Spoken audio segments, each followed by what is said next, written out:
processo de emissão ou quimioluminescência. O que é isso, né? Nós temos, nesse caso, um processo em que a amostra é excitada termicamente, ou seja, por calor. E um exemplo são os fogos de artifício. Eletricamente, você passa uma corrente elétrica no material, ele vai ter um processo de emissão, ou seja, o processo aqui agora é o contrário da absorção. Absorção, você absorve, a matéria absorve aquela energia. A emissão é um processo que primeiro ocorre a absorção para depois emitir aquela radiação que foi absorvida. Então, eletricamente ou quimicamente. Vamos lá. Então, nós temos aqui uma amostra, né?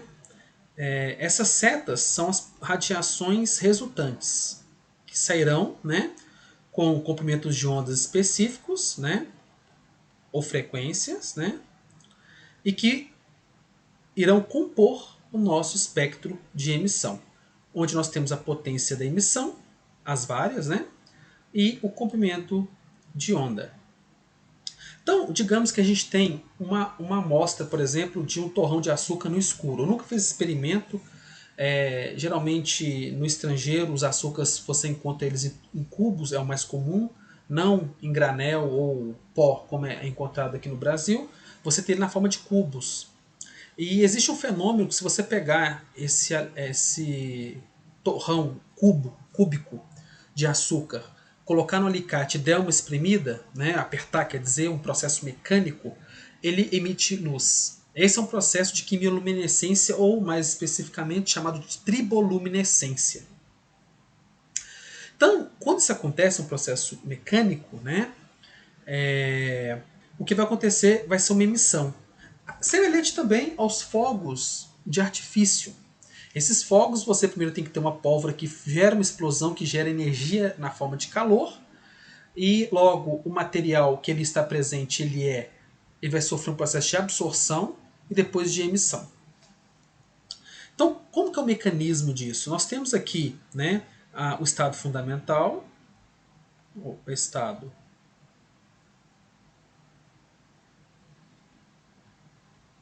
fundamental,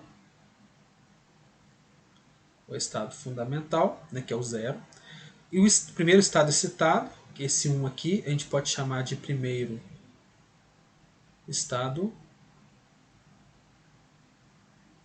excitado. O mesmo, né, vale para o processo de absorção.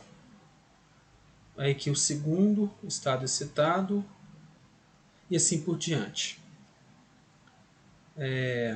Então, nós temos aqui as linhas pontilhadas, que é chamado de um processo de excitação não radiativo. Aí você absorveu, né? Você teve absorção, né? Que são as linhas pontilhadas. Aí logo você vai ter o processo de emissão de fótons. Então ele sobe, depois ele desce. Ele pode descer dessa maneira, saindo de 2 para 1, que seria energia de 2 para 1, emitida, isso aqui é emissão. Saindo do nível 2, indo para o nível 1. E você vai ter também 2 para o nível 0, que é o estado fundamental, ou 1 para 0, que também, ou seja, vai para o estado fundamental todos. Né? Ou seja, você vai ter o processo de 2 para 1, de 2 para 0 ou de 1 para 0. Então, olha só para vocês verem, qual que vai ter maior comprimento de onda? Ou melhor, maior frequência, vamos lá, né? O que vai ter maior frequência vai ser de 2 para 0. Então nós vamos ter o quê? O processo saindo de 2 indo para 0 vai ser aquele de frequência, né? Frequência referente ao fenômeno de 2 para 1, né? Depois nós vamos ter o processo de 1 para... Desculpa, aqui é 2 para 0, tá? 2 para 0. É o que tem maior frequência. De 1 para 0 vai ser 1 para 0. E depois de 2 para 1. A frequência é referente ao processo de 2 para 1. Então qual que vai ter maior frequência? A frequência de 2 para 1 vai ser maior do que a frequência de 1 indo para 0, que vai ser maior do que a frequência de 2 indo para 1. Logo, o comprimento de onda, como é inversamente proporcional à frequência, a gente pode dizer que o comprimento de onda de 2 para 1 vai ser menor do que... Porque quanto maior a frequência, menor o comprimento de onda. comprimento de onda de 1 indo para 0, que é menor do que o comprimento de onda de 2 indo para 1. Em outras palavras, a gente pode dizer então que a energia de 2 para 1 é maior. A energia proporcional à frequência vai ser maior do que a energia saindo de 1 para 0, vai ser maior do que a energia de 2 para 1. Então, como é que ficaria o espectro da potência de emissão como função do comprimento de onda? O que vai ter maior comprimento de onda vai ser qual? De 2 para 1 vai estar mais à direita, né? Maiores valores, depois de 1 para 0, né? Que é o lambda 1 aqui, de 1 para 0, né? De 1 para 0, depois de 2 para 1, que vai ser o menor comprimento de onda e maior frequência. Tá?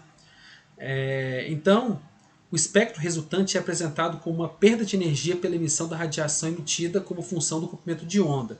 Então, se nós temos uma absorção de 1 para 0, né, nós vamos ter uma emissão também de 1 para 0. Né? Então, ou seja, a emissão é o inverso da absorção. Então, se subiu, uma hora ele vai ter que descer. Quando ele desce, ele emite. A diferença de todo o processo de absorção, claro, vai ter uma emissão. Porque quando você absorve, você está excitando o sistema, que significa que ele não vai estar no estado fundamental, que é o mais estável. Aí ele acaba ficando no estado excitado, que é menos estável, ele emite. Então todo o processo de absorção vai ter emissão. E para ter um processo de emissão, você tem que ter absorção também. Então são fenômenos conjugados. Então não existe emissão sem absorção, nem absorção sem emissão. Então sempre vai ter. Só que a diferença toda entre o processo de emissão é que você vai estar analisando a energia que está sendo emitida para formar o espectro de emissão, como esse aqui. No espectro de absorção, você foca no espectro que vai ser relacionado à energia que é absorvida. Então você foca na absorção, para você ter o espectro de absorção, e foca no processo de emissão da radiação para obter um espectro de emissão. O espectro de emissão geralmente tem mais linhas, como você pode ver aqui, para esses 3 níveis, 0, que é o estado fundamental, o primeiro estado excitado 1 e o segundo estado excitado 2, você vai ter um espectro de emissão de 3 linhas. 3 linhas.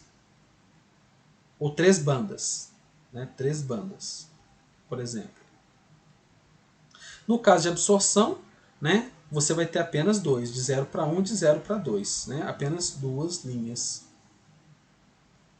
Como nós vimos, ou 2 bandas. Então, este é o processo de emissão, como apresentado, né? E o foco aqui é no espectro que vai ter absorção, que é feita por meio térmico, elétrico ou químico, né? Um exemplo é a triboluminescência, quando você pega um torrão de açúcar com um alicate e aperta no escuro. Eu nunca fiz, não sei se vai dar certo, né? E você foca na emissão, né? E esse também é um tipo de espectrometria. Né? Em toda espectrometria você vai ter um espectro. No caso de uma espectrometria de emissão, você vai ter o espectro de emissão. E numa espectrometria de absorção, que vai ter o processo de absorção, você vai ter o espectro de absorção. E por que disso? Desse tipo de fenômeno de estudo, né? de processo de absorção e emissão? É porque é por meio dele que nós vamos poder fazer análises qualitativas e ou quantitativas. Então, por exemplo, a espectrometria de absorção, você usando a lei de Lambert-Beer para átomos e ou moléculas, você consegue obter a concentração de cátions, ânions, íons, etc., moleculares, por exemplo, no meio. Nesse caso do processo de emissão, você consegue saber, analisando o espectro de emissão, qual que é o tipo de elemento que vai estar presente numa amostra. Então é como se fosse uma impressão digital. Então cada elemento químico, oxigênio, nitrogênio, carbono, flúor, metais como sódio, eles terão o seu espectro característico de emissão como se fosse um código de barra ou uma impressão digital. Então você consegue, por aquele padrão de impressão digital, entre aspas, saber se aquela emissão foi referente a um átomo de carbono ou de flúor e assim por diante. Então você consegue ter parâmetros qualitativos, no caso de um processo de emissão, essa impressão digital ou código de barra, para você saber naquela amostra qual que é a substância, ou elemento, ou melhor, o átomo, molécula, principalmente o átomo ali presente. Né? Então é para isso que serve uma espectrometria de emissão, né, para identificar essas impressões digitais, e a absorção para você quantificar por meio da lei de Lambert-Beer, que veremos em breve.